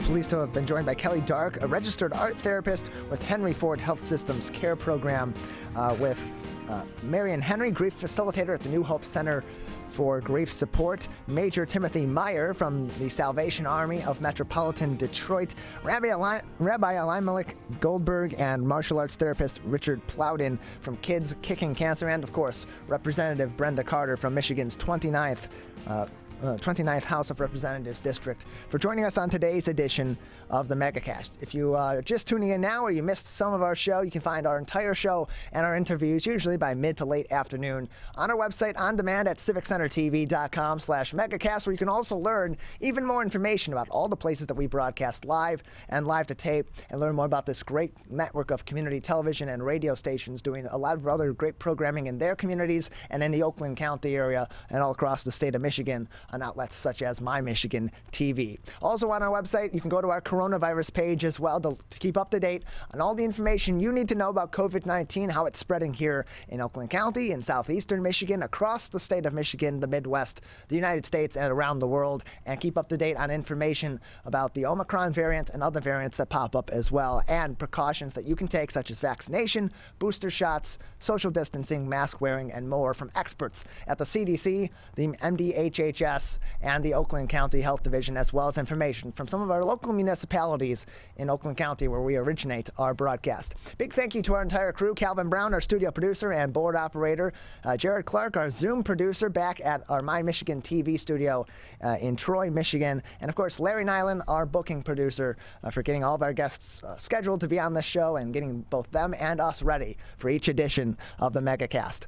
On My Michigan TV, Steve Leto Live is coming up next. We have more great original programming coming up over on Civic Center TV, and we'll be back here tomorrow morning at 10 a.m.